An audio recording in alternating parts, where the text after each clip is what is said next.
welcome to the Crane Bag Podcast. I am Jay Leeming. Today we will continue our exploration of the epic story of the Irish warrior, poet, druid, and outlaw Finn MacCool. Thank you for joining me. Let us begin.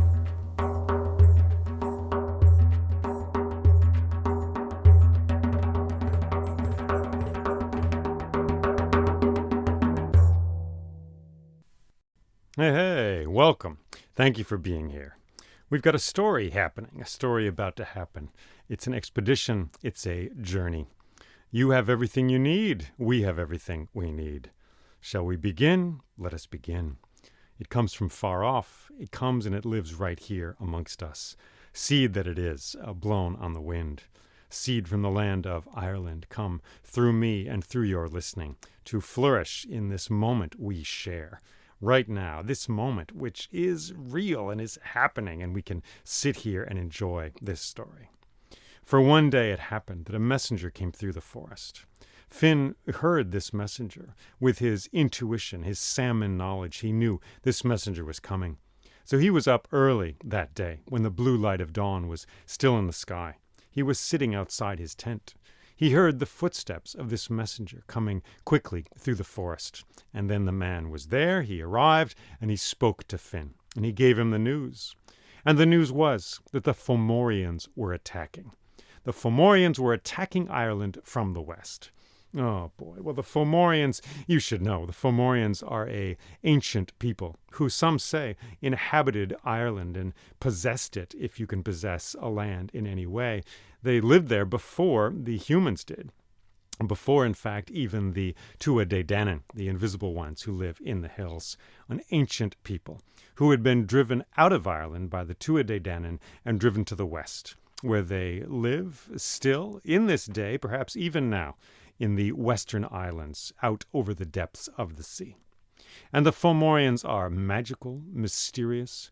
Some say they're very misshapen. They have different amounts of legs and arms than we do, different numbers of eyes.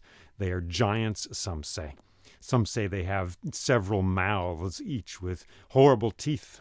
Well, it's not exactly sure who or what they are, but they are coming to attack Ireland, so the messenger said. So that day, Finn shared the news with everyone, and they all prepared to fend off this attack. They went through the forest with all their gear to the far west, and they camped in those forests. And they looked out from between the trees down at the seashore, and they saw that it was true. Out on the sea there were many boats, warships of the Formorians, and there, pitched on the sand, was a great tent of walrus hide, held up by spikes and spears of all kinds. So the Fianna began to prepare for this invasion, sharpening their spears and their swords. There was a great ringing out of bright metal in that air as they worked hammering and polishing all their tools and their weapons. And Finn prepared for this as well. And he went to his tent, and he went inside, and there was his favorite spear in the corner.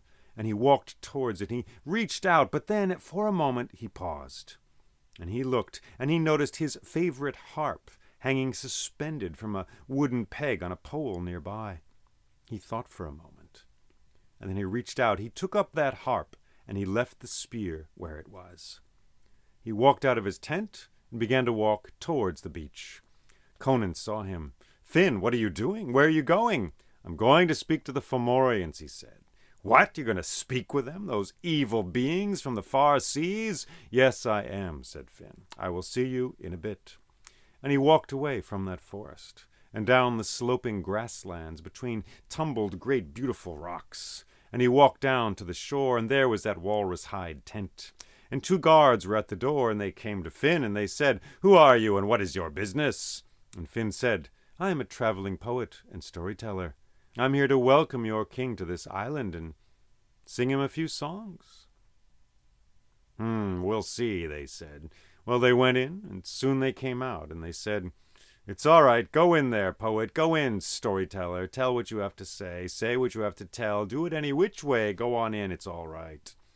So Finn went into this tent. Now this was a large tent with sprawling, beautiful carpets all over the floor.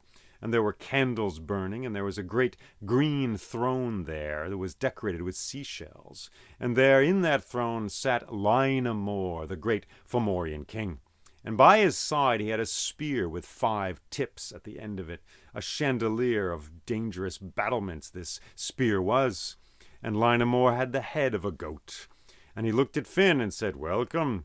And Finn approached him, and as he did so, a chair was brought, and he sat down in it. And a strange rippling music went through the air, and suddenly Lyna no longer had the head of a goat, but the head of a beautiful human man. And he said, "All right, storyteller, all right, poet, I'm glad you're here. I love these things. Do you have a story or a poem for me?" And Finn strummed his harp and said, "Yes, I do, good sir, yes, I do. I bring you news of the golden underbelly of the world. I bring you the songs of the roots and the songs of the great hawk flying through the sky. I bring you the greetings of the shells in the deep sea and the leaves on the trees. I bring you a story." And this is a story about a king named Cormac MacArt. A king not too different from yourself, I would expect. For he too was concerned with the safety of his kingdom and with making sure no threats were coming from outside. So, to this end, every morning he would arise early and walk once around the great palace of Tara, sniffing the wind and looking out with his eyes to see if any threats were coming from any of the far directions of the world. And on this particular morning the weather was very misty and gray. This mist hung in the air. And as he walked around his great palace, he heard a ringing in the air. It seemed to be coming from the mist. This ringing, jangling sound, it filled his heart with joy when he heard it. So he walked towards this sound. And soon he saw that standing on a green hill there was a man in a purple cloak. And he was holding a silvery branch, and 3 golden apples were dangling from it.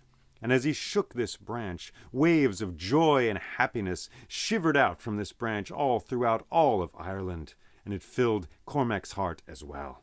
And so he said, "Sir, that is a lovely and beautiful branch you have there. It is magical. I am the High King of Ireland, and I would make much use of this branch. May I pay you for this silvery branch?" "This is a silvery branch which takes away all sorrow," the man said. "I will accept payment for it, yes. But it is simply a deal we must make, you and I. It is like this. I require 3 gifts from you for this branch."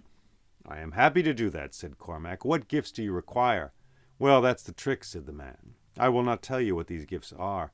You must simply agree to them, and in a year I will come and collect the first third of my payment." Well, Cormac wasn't sure about this. 3 unnamed gifts he would have to give this man. But the man shook the silvery branch, and joy filled Cormac's heart. And he said, "Yes, I agree. I will do this." And the man gave him the silvery branch.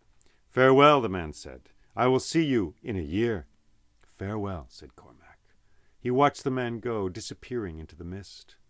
And he walked back to the palace of Tara. And he walked through its hallways to the throne room, and he stood there beside his great throne, and he shook that silvery branch. And this jangling, ringing music passed from that silvery branch out into the world, and it went to every corner of Ireland. And everyone in that kingdom was filled with joy and happiness. Well, this was a good thing. And a year passed, and this year was filled with joy. No one could remember a happier year they'd spent in all their lives, so it seemed. And then, after that year had passed, one day a visitor came to the palace of Tara. The guards let him in, and he came walking down the hallways, and he stood there in the throne room, and he was wearing a purple cloak. And he said, "Cormac, I have come to collect the first third of my payment." "All right then," said Cormac, "what do you require?" "What I require is that you give me your daughter." "My own daughter?" said Cormac. "Yes," said the king, "for it was our agreement that I could come 3 times and ask something of you, so now I have come." "My own daughter," thought Cormac. Well, he summoned his daughter and his wife as well, and there was much weeping and sorrow, and their tears slid down their faces. But Cormac shook that silvery branch, and their hearts were filled with joy, and it didn't seem that bad. And then his daughter went away with the purple-cloaked man down the hallways of Tara and away into the far distant mist. Well, a month later, this purple-cloaked man came back, and he stood once again in that throne room, and Cormac groaned to see him, but this man said, "Cormac, I have come for the second part of your payment, and it is your son." "My son?" Cormac said. "Yes, your son, for this was a part of our agreement." Well, again tears were shed, and weeping filled the air, but Cormac again shook that silvery branch, and their hearts felt more joyful, and things didn't seem that bad. So Cormac's son went away with the purple-cloaked man. Well, a month later, this man returned and stood again in the throne room, and then he said, "Cormac, I have come for the third and final part of your payment for this silvery branch, and what I require of you now is your wife." "My wife?" said Cormac. "My own dear wife, the love of my heart?" "Yes, that is what I require. This is the payment I must receive for that silvery branch." Well, again there was much weeping, and again Cormac shook that silvery branch, and joy of a sort filled their hearts. And then his wife, the queen, the love of his heart, went off with the purple-cloaked man, and they walked away down the hallways of Tara and into the forest. Well, now Cormac was alone in his throne room, and he picked up that silvery branch and he shook it, and a jingling music filled the air. But now the joy that it brought was like a fire that was soon going out. And he threw the branch down, and he said, "I will not stand for this. I must go reclaim my wife, my daughter, and my son." And he called for 12 of his best men, and soon they came to the throne room, and they were loaded down with spears and shields and swords of all kinds. And he called for the most excellent tracker that he had, and they all went thundering down the hallways of the palace and walked across the green fields outside. And there was a thick mist in the air, and they walked into this mist. And as they did so, the mist became thicker and thicker. Soon it began to grow dark. Soon it felt like night itself was happening right there around them, and they looked around, and each of these men found that he could not find his companions.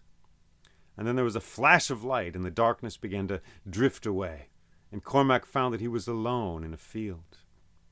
And he looked, and in this field there was a house, and there were 3 men working on this house, thatching the roof with white feathers. They were working very intently. It seemed as if they saw nothing else in the world but these white feathers. They placed them carefully on the roof, one after the other, one after the other. And just as the last white feather was placed on this roof, whoof! Suddenly a wind blew, a gust of wind, and it blew all those feathers away into the field. Well, the men, cursing, climbed down from this house and went and gathered all these white feathers once again. And then they returned to that house, and once again, painstakingly, carefully, they began to lay these white feathers on the roof of the house. Well, Cormac looked at this and wondered at what he saw. And then he left and followed the tracks of the purple-cloaked man further away. And he walked through a forest for a long ways, and then he came to a great clearing in this forest. And in the center there was a fire circle, and a fire was burning there. And as he watched, a woman came running out of the forest, and she had firewood in her arms, and she came to that fire and dumped it down beside the fire. Now by the time she arrived, that fire was almost out, for it had consumed everything that had been given to it. But this woman began to feed the fire once again with the firewood she'd gotten from the forest, and soon the fire was blazing yet again, hot and crackling there, the smoke going up into the air. And then she, in something of a panic, ran back into the forest. Well, Cormac watched as this fire burned away the wood that it was given, and soon there was hardly any fire left, just a flicker of flame. And again this woman came running out of the forest, and again she dumped firewood down, and again she built that fire up so it was a great blaze. And then she turned and once again ran in a panic back to the forest. Well, this was mysterious. Cormac watched this for a while, and then he left and followed the tracks of the purple-cloaked man. Now he came to a great hill that descended towards the sea, and on the side of this hill there was a black cliff of stone. He walked, and as he did so he saw the seagulls ahead of him, circling and wheeling in the air above the surf, and he heard the surf itself crashing and thundering against the beach. And he walked by the side of this great stone cliff, and as he walked he came to a place where a lot of water was trickling down the sides of this cliff and into the sea. And he looked, and he saw 3 stone heads. They were made of green stone. And he looked, and he saw that the first head had 1 trickle of water entering it, and 1 going out through its mouth. And the second stone head had 1 trickle of water entering it through the top of the skull, and 2 going out through the mouth. And the third stone head had 3 trickles of water entering the stone head, and only 1 leaving it through the mouth. Well, this was strange. He sat there and listened to the pouring, rustling waters as they splashed down. And then he turned and looked to see where the tracks of the purple-cloaked man led to. And he saw they went right down to the sea.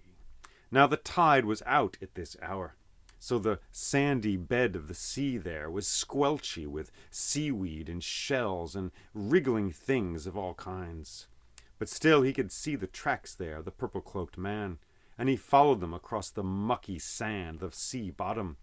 And soon he came to a house. This house was nestled up against the wall of black stone, and it had a door made of shells, and the tracks went right to this door. So he knocked on that door 3 times. And the door swung open, and there was a woman there. "Ah, you are a traveler, I see. Come in, eat with us." So he went inside, and there this woman was, and there was a man as well. And the man said, "Welcome, traveler, welcome. We are here. We were just about to eat. You can join us." "Go get some food, dear," the woman said. So the man left through a door, and soon he came back. And when he came back, he had a log on his back and a dead pig.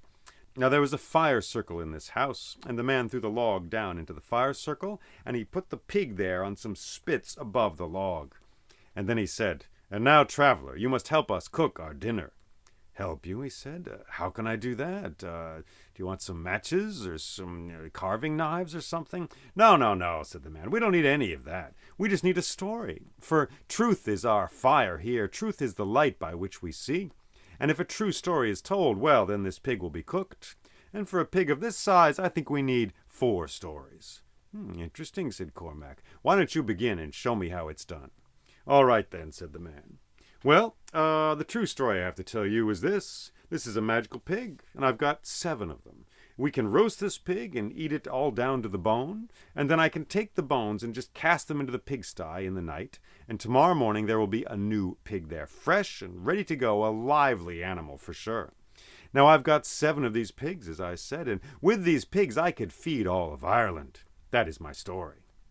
Well, this was a true story, and so the log blazed up, and 1/4 of this pig was cooked. "Now you, my dear wife," he said. And the woman said, "Well, I've got a story as well. So I've got 7 cows. They're magical cows, and the milk of these cows is very nourishing to the body and the soul. They will never run out of milk, and with the milk of these cows I could feed and nourish all of Ireland." Well, this was a true story. So the fire blazed up, and now half of the pig was cooked. "Well," said Cormac, "I have a story as well. My name is Cormac MacArt, and I am the High King of Ireland. I have come here seeking my wife, my son, and my daughter, who I foolishly gave away in exchange for a silvery branch which emits some jangling, ringing music which takes away all sorrow."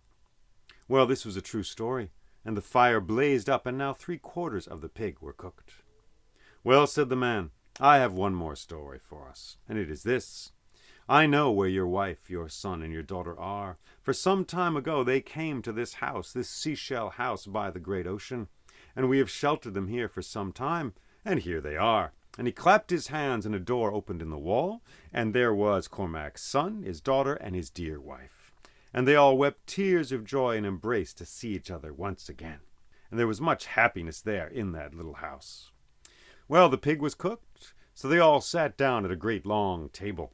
And there was bread and cheese and seaweeds from the deep ocean, and there was the roast pig meat as well. But before they ate, Cormac said, "Good sir, gentlemen, master of this house, before we eat, I must ask you, what were these strange things I saw on my journey here? I saw some interesting sights on my way to your house, and I am seeking an explanation for them." "Ah," said the man, "I can explain that. I know the territory around here, and I know what you saw. So that house with the men that were thatching the roof with the feathers of white birds, well, these are men who seek riches and wealth in the world above all else. They will labor very hard, and they will do all they can, but in the end they shall come to sorrow. For the wealth and riches of this world are but white feathers, easily blown away by the wind." "Thank you," said Cormac. "And as for this woman you saw in the field, well, she is a person who labors only for others and never cares for herself. So, though she builds a great crackling fire, she will never have a chance to warm herself by that fire." "Thank you," said Cormac. "And these 3 stone heads you saw on the cliff up there, well, these are the 3 kinds of people which there are in the world. The first give as much to the world as they receive.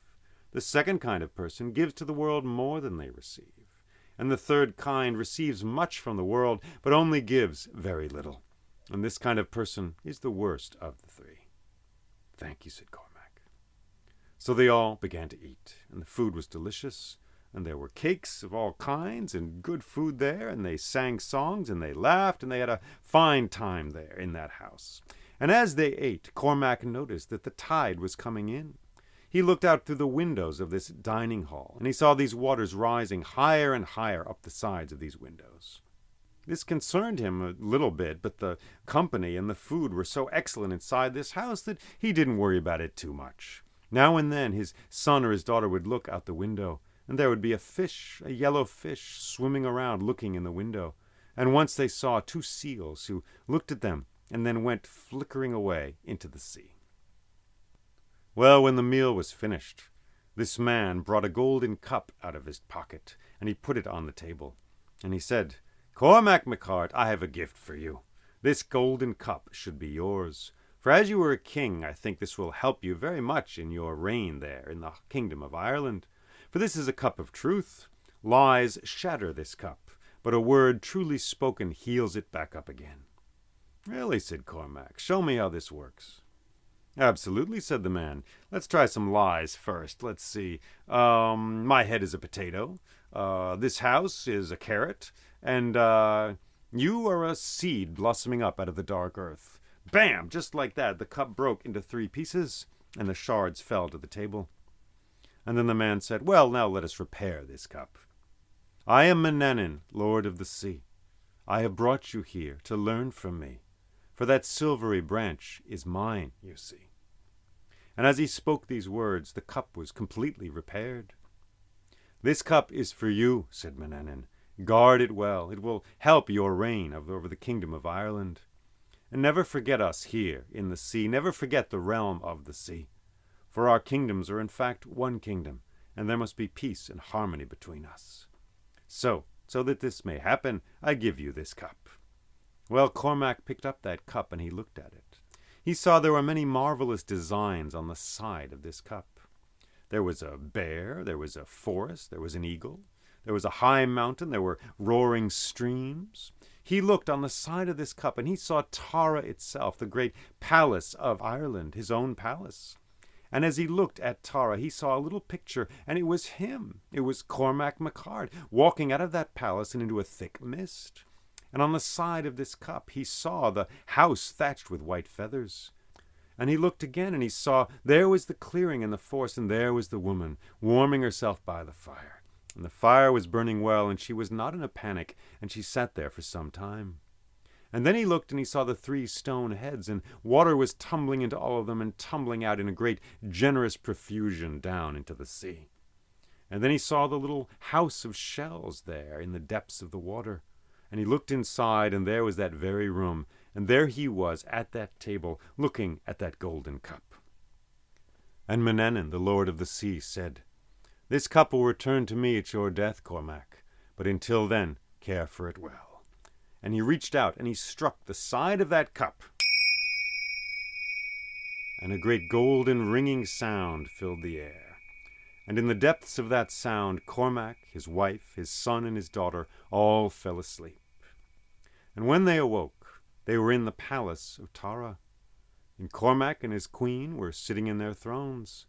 And there was their son, and there was their daughter. And beside his throne was the silvery branch.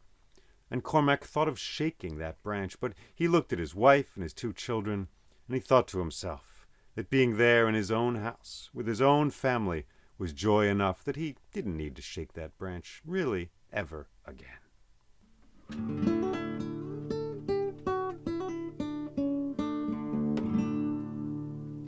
So there is a story for you, said Finn. Thank you, said Lina Moore. That's an excellent story. I like it very much. Here now, let me pay you for your pains, for poets and storytellers must be paid.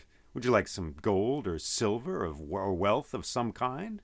And Finn said, I do not want gold or silver, for poetry is my gold and story is my silver. I do not want gold or silver, for story is my gold and poetry is my silver. I ask only for one small thing, and it is this. When you conquer the land of Ireland, I ask only that you leave my lands free from taxation or tribute of any kind.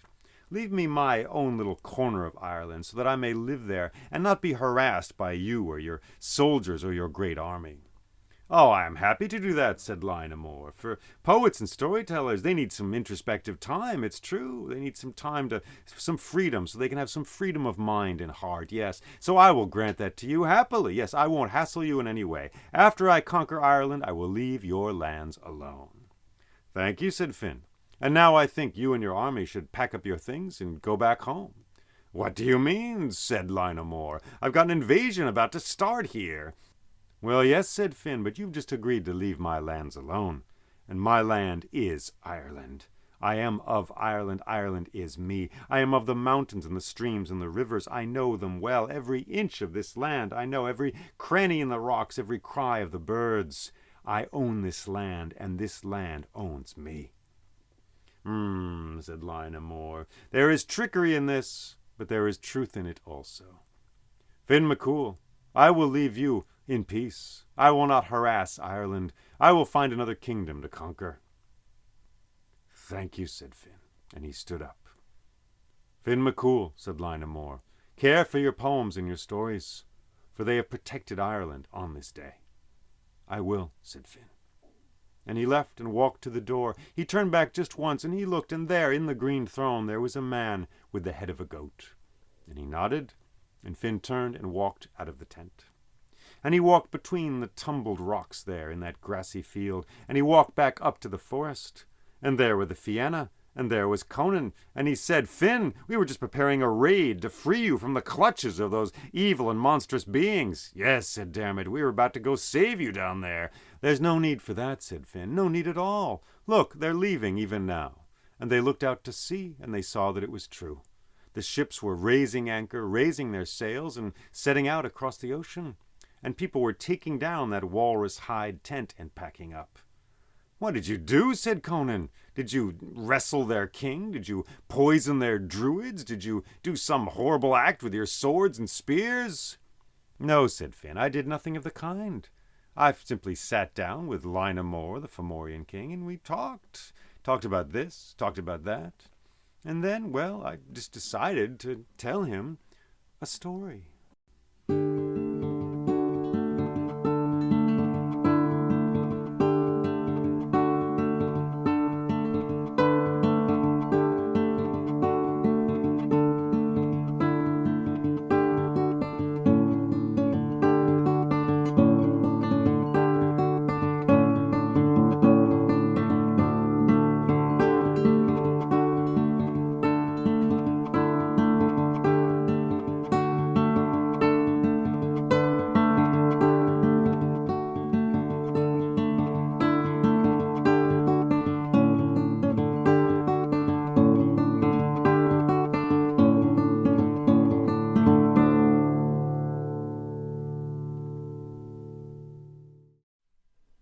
Hello, hello.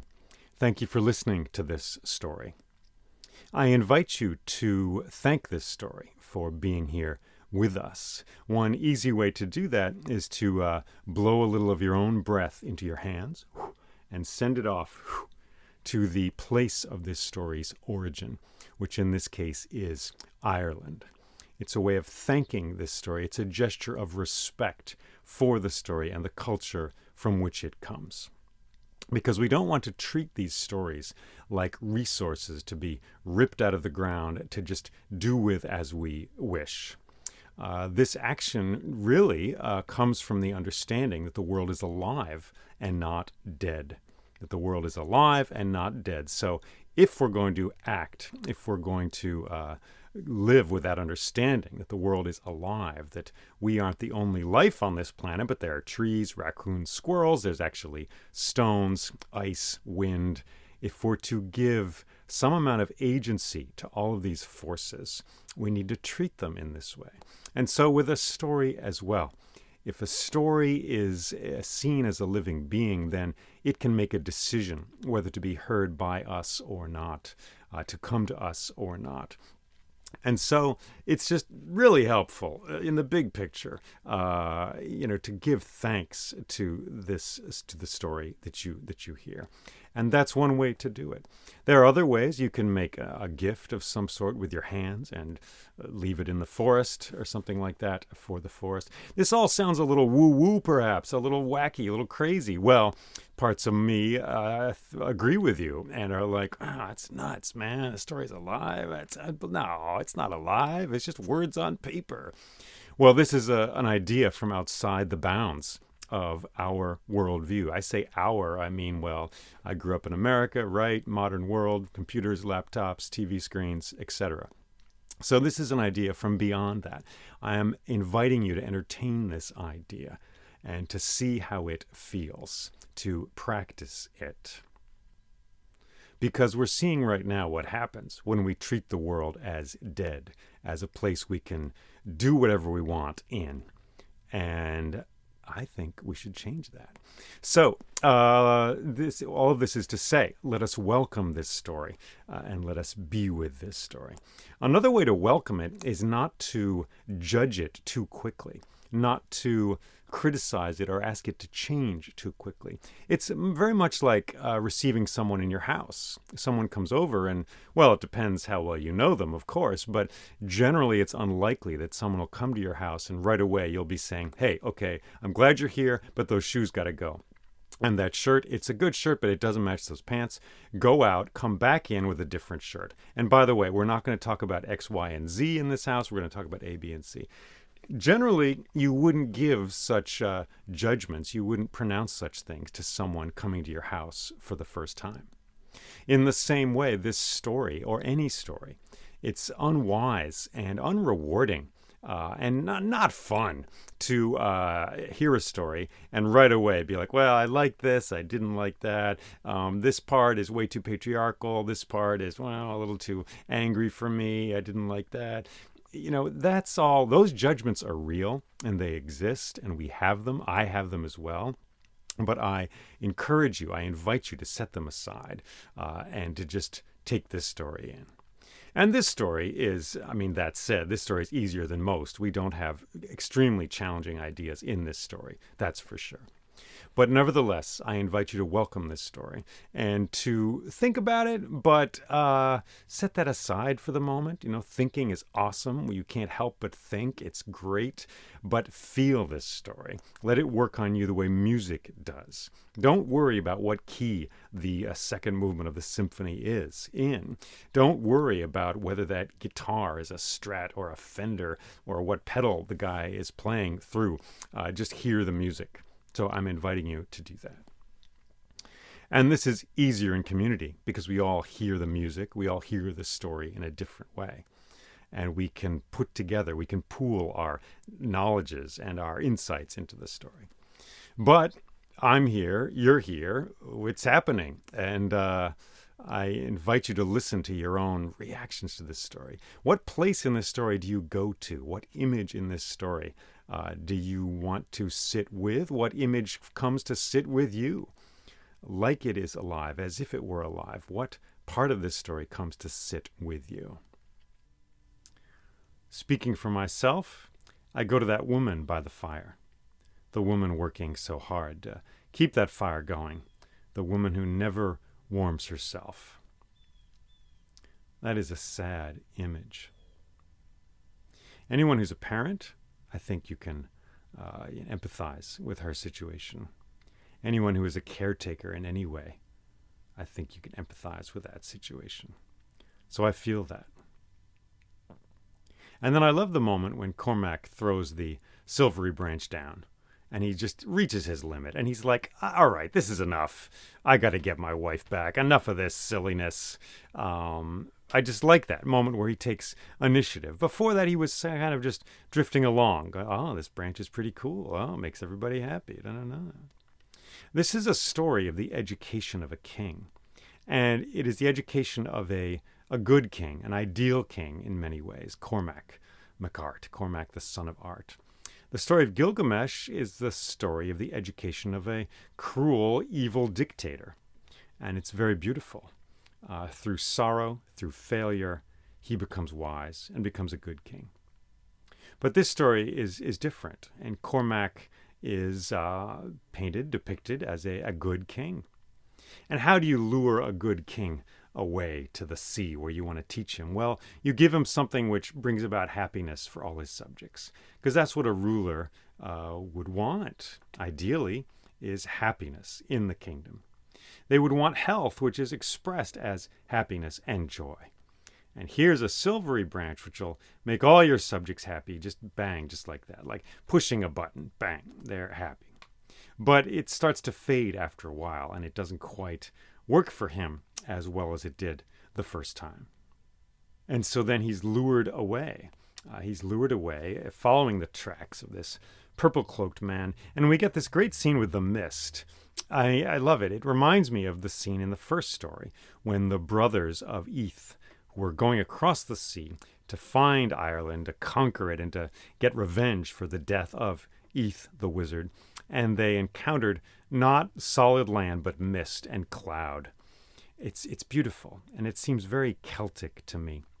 These burly fellows with their army heading out to conquer Ireland, and they meet clouds and mist. And in this story, we have the same thing. We have these guys with their swords and stuff. Off we're going to go. We're going to get the queen back, get the king's kids back, but we don't get a dragon to kill. We get mist. How do you fight mist? What is up with mist? Well, what is mist? Mist is a glimmering presence. It changes your world. You're in your world, but your world has been altered. The streets, the houses. I think of mist. It changes my reality. It doesn't just take me somewhere else, but it changes the quality of the light and the shadows. And it puts a glimmer in the air. A glimmer, a shining quality, which also makes it so I can't see as far. And so, interestingly, even though it limits the scope of my vision, it paradoxically makes my world seem larger because it's more mysterious. What is out there? As soon as things are shrouded in mist, my imagination begins to work. My ignorance is increased. Mist just adds, mystery to things. So Cormac finds this mist and he goes through it and he has these visions of this house with the white feathers which do not stay on, the woman by the fire, and these 3 stone heads with the water kind of flowing through them. It's interesting how memory works in these stories, and they are designed to be remembered. This whole story is like a lesson in kingship for Cormac. He's being taught some things he needs to know to be a good king. But instead of spelling it out in sentences, instead of using abstract concepts, we are given images. A woman making a fire who is not warmed by that fire. You could translate that into a PowerPoint presentation. Things to remember if you are a leader. 1, take care of yourself as you take care of your kingdom or whatever. Number 2, don't seek only after riches and power because they do not last. I mean, those sentences work, but they work on an abstract level, and they are not as effective as an image, and they don't last as long in the memory. So I guess really they don't work as well because they do not endure. Practically speaking, you want an image that is going to stay with you. Whatever. Put it in the modern realm, in the meeting, in the boardroom, in the meeting, in the kitchen of the co-op, and wherever it is. You're in charge of something and you have to remember this. I mean, you might remember those sentences. Take care of yourself, as you take care of everything else. But it's a lot simpler. It's a lot more effective to just remember this woman running in a panic out of the forest with her load of firewood.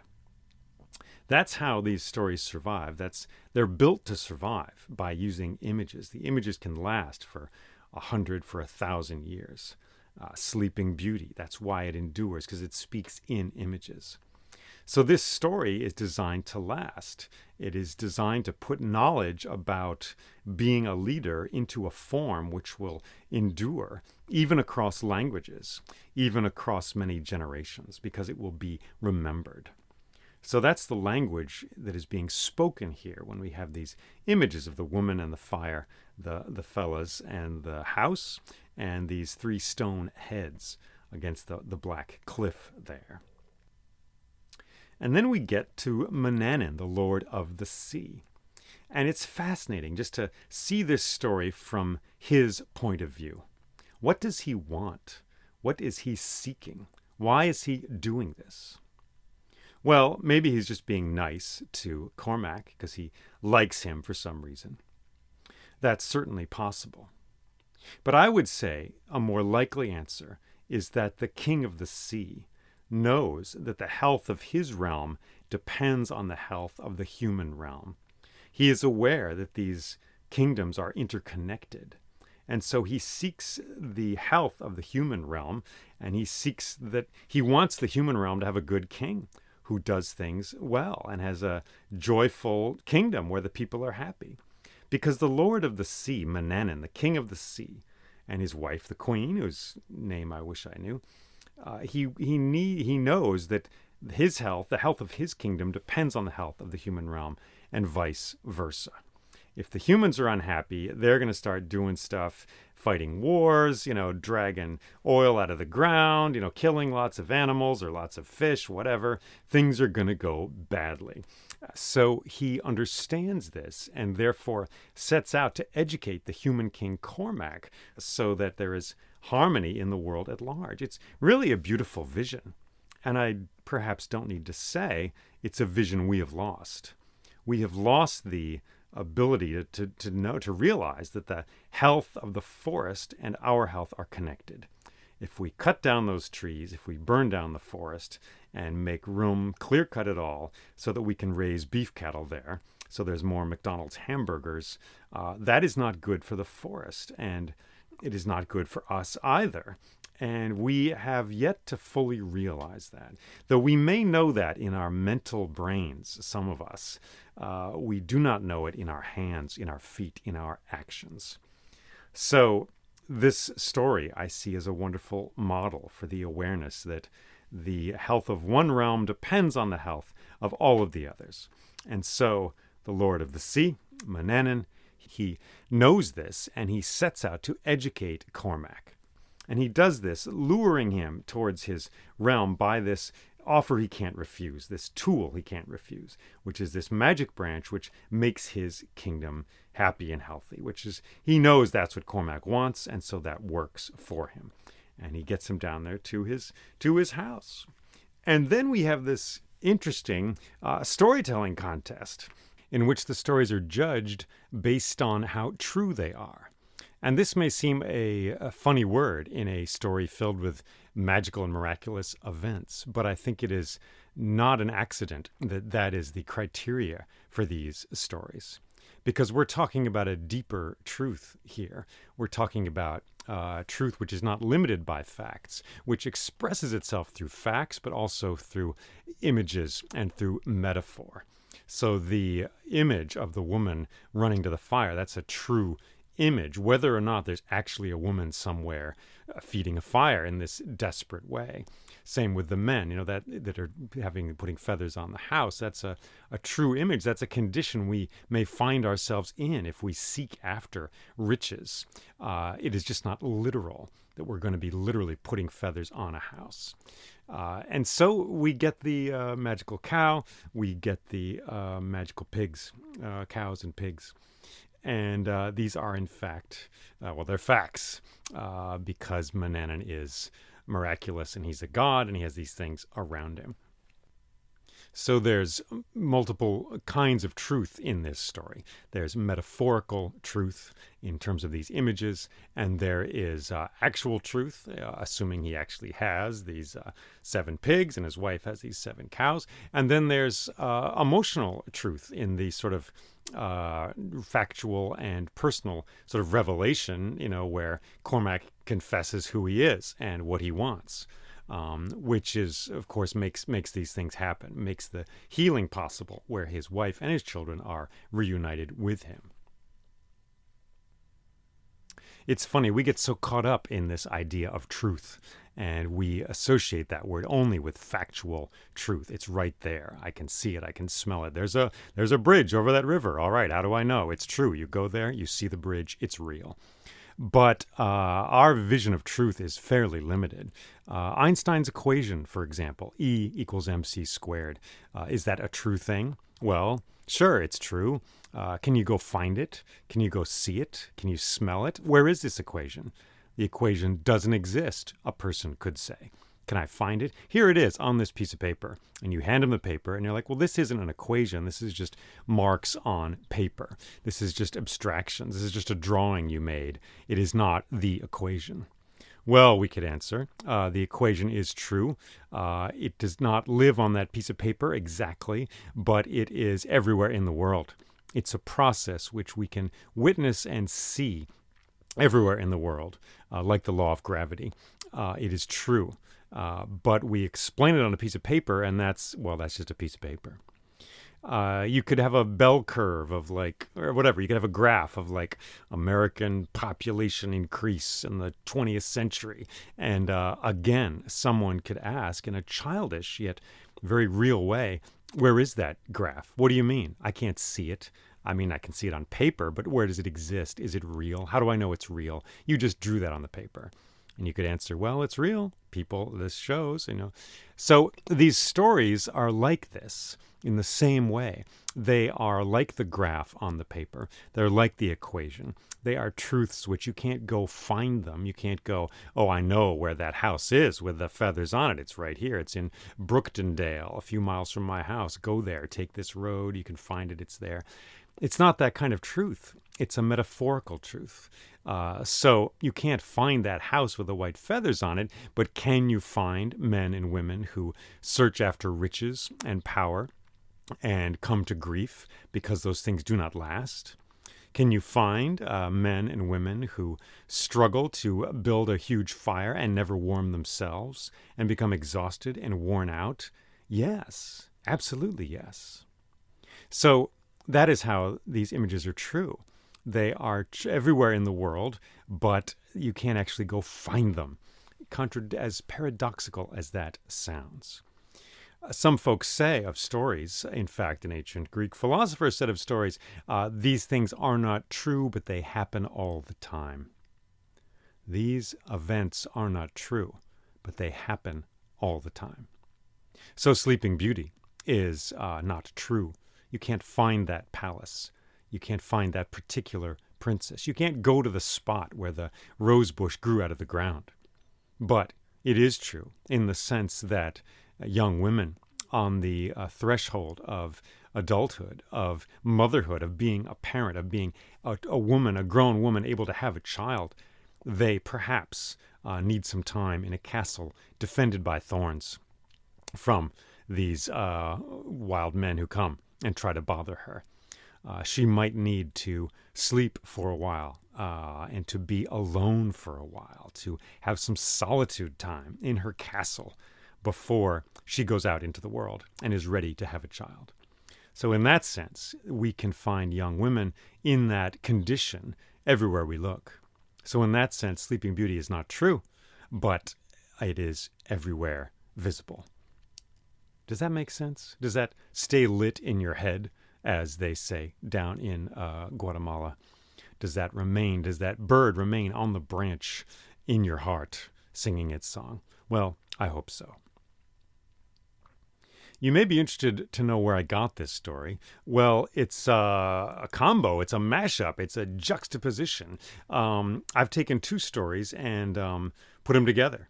I've taken a story from the Dunera Finn, The Songs of Finn, which is a book of quite old songs about Finn MacCool and his fellas and his buddies and their adventures. And I've combined that with another story, Cormac in the Other World. So the first story is simply the one where Finn fends off this invasion by the Formorians using song and poetry. I like that story, but the story does not say what story Finn tells, what poetry he sings to this guy. So I saw a gap. I saw an opportunity. And so I took this story, Cormac in the Other World, and put it inside that story as given to the Formorian king. And it seemed right to me. It felt right. And then later on I thought about it, and I was like, well, the reason it feels right is that Finn is addressing a king, and he is telling him a story about the education of a king and what it is to be a good king to this guy who's attacking Ireland. So giving him some things to think about. He's tricking him, as he does at the end when he says, well, leave my lands alone, and actually, surprise, my lands are all of Ireland. But he is also instructing him, just as Cormac is instructed. So the Formorian king, Lynamore, is perhaps instructed, if he's listening well, if he gets it. And even if he doesn't, maybe it comes back to nag at him later. This image of a good king seeking the happiness of his subjects above riches and power, which presumably is what this Formorian king wants from Ireland by conquering and attacking it in this way. So that's the scaffolding, that's the footnote, that's the understory to this story. And I love also how Finn deals with this invasion through poetry and song, and not through the art of the spear and his warrior skills. Finn does use those skills repeatedly in these stories, but he is also, crucially, a poet and a something of a druid, someone with intuition, as well as a warrior. We see this throughout the realm of Irish mythology, how poetry and song are mingled with life and with the arts of the warrior as well. We saw this in the first story when Alien, the being from the other world, came to attack Tara. And he attacks Tara with fire, but first he attacks it with music which puts everyone to sleep. So this mingling of the two skills is entirely characteristic of the Irish worldview, the worldview out of which this comes. There's a saying from Ireland, never give a man a sword until you've taught him how to dance. Or never give a woman a sword until you've taught her how to dance. So without an appreciation for beauty, the beauty of this world, you are not fit to hold a sword, to put an end to such beauty, to kill and to take life. The psychologist and writer James Hillman has written eloquently about our love of war, combat, aggression. He's got a book called A Terrible Love of War, which it seems to me is very true. And he speaks about how the emphasis on peace and harmony, joy and love is well-intentioned, but a little misguided, because in an atmosphere of only peace and love, you get kind of a desert. You get an emptiness. Whereas in a secret way, or not so secret, many of us long for battle, combat, blah, blah, blah, power, strength, using the strength and power we have as Homo sapiens, as beings, as animals that we are on this earth in a way which is resplendent and glorious and shows us in our force and in our power. That's why we go to sports, right? Well, some people go to sports, right? To see people, wow, look at that. Look what they do with their bodies. Look how strong they do that. And also, of course, the intelligence, the wisdom, the strategy. And the two combined on the basketball court, on the baseball field, on the tennis court, those two things combined are what we love. And Hillman also speaks about the draining away of the beautiful and artistic side of this warriorhood from modern warfare, where soldiers are pretty much trained to be robots, to be drones, and they dress the same. It's all, I'm in a uniform, I'm just doing a job. And with machines, it's even more. No ballet is required. No exotic dance arts are required to kill the enemy. You just push a button. Speaking from my knowledge of the stories, the old stories have a great deal of flamboyance and beauty in their battle scenes, in their warfare. And, we hear all this, and I'm talking about this, and we all like, well, who wants to kill people? Well, nobody. I don't want to kill people. It's bad. It's no war. No war. I mean, clearly. But nevertheless, this impulse is there. And in the stories, it's expressed through flamboyance of costume, flamboyance of art and skill. A spear is a beautiful thing, right? That's one way to look at it. It's a beautiful thing. Weapons are given names often in ancient epics, in the Mahabharata for sure, in Irish epic as well, and they're beautiful as well as being deadly. And Hillman says when we separate these two things, when we separate the killing power of anything with its beauty and with its art and the flourishing of it, then we get war unending. Then we get killing as just running amok, like way too much killing. And perhaps if we could just glory in display and acknowledge that desire we have, we could just do that and not kill so many people or kill anybody. So sports in this way are helpful. So parades are helpful. So dressing well is helpful. I say this trying to own up to what I feel in myself, that glory in being aggressive and active, and what I see in the world around me. And speaking of peace and love, I think of the left, political left in this country, which goes to war all the time and goes to battle. Aggression is not absent from the left side of the political spectrum. The left is on the march often, stamping out this, striking this down, this, that. And I don't know, it all seems a little much to me. I wish it could be tempered by the arts of beauty and of song. And so now I'm thinking of flamenco. If you've ever seen flamenco, wow, bam, boom, stomping on the floor, the woman dancing, bam, like that, the guys playing the guitar, even the few folks clapping. Holy cow, it's just aggressive. Bap, bap, da, da, da. So that is an art. I think of rock and roll. I think of one of my heroes, of course, Pete Townsend, guitarist for The Who, strutting. He's not far from flamenco at all. So there's 1,000 other musical heroes you could insert here who also do this sort of thing, this aggressive art of delivering the song. It's beautiful. It's a beautiful thing. It's like, look at me, I rock, as we would say. I'm like the hawk with my talons in the glimmering fish, lifting it out of the lake. Look at my power. And so if we could acknowledge this, if we could let that into our lives more, this need we have for flamboyance, for display, mingled with our own aggressive tendencies, our need to display our power, that could hopefully prevent actual war, bloodshed, death from happening. And so what you need to do that? Well, that's something to ponder. That's something to think about, how that is displayed in this world. Maybe we've already have our answers. Music, theater, art. We need more of that. Yeah. So I think of that, thinking of this story, thinking of the mingling of music and death, music and poetry, and the defense of Ireland. Care for your poems and your songs, says the Formorian king. Care for your poems and your songs, for they are the defense of Ireland. Beautiful. Lovely. There are harps on the doors of the police vehicles in Ireland, so I'm told. There it is. Now, does that mean those police don't commit violent acts which are damaging to the world and unjust? Quite possibly. I am not up on the recent stats or whatever, but police are human, right?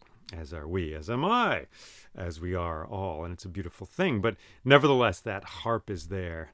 Wild. Something in my head, it just doesn't quite fit. And I like how it doesn't fit. It snarls and it snags in the cloth of my thinking.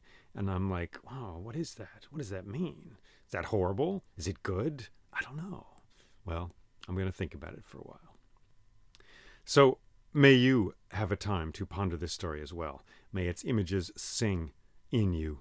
And may you tell this story to someone else. You know, really, that's my hope for these stories. Over 100 episodes of this thing, the Crane Bag podcast.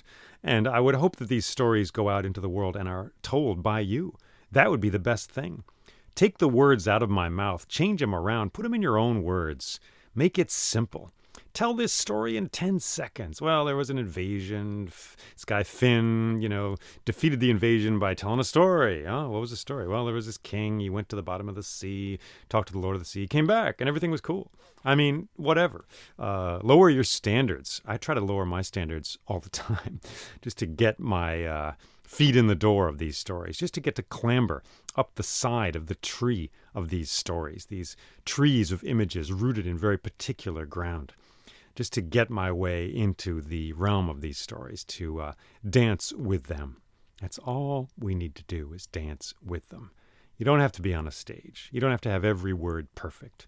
You don't have to do voices. Oh my gosh, don't do voices. Do I do voices? I don't know. I try not to. Maybe sometimes. But tell the story in your own words.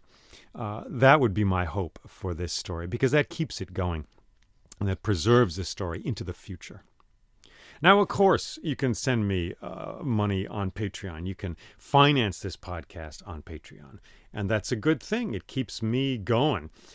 Person around a fire that I am. It keeps me and my individual life intact so that this podcast can manifest and exist. That's patreon.com/storyjl. And, of course, you get secret little super extra things if you do that, as much as I'm able. But in the big picture, if you can hear this story, take it in and tell it to someone else. That would be a beautiful thing. Thank you for listening to this story, and may it live in you. Take care and be well.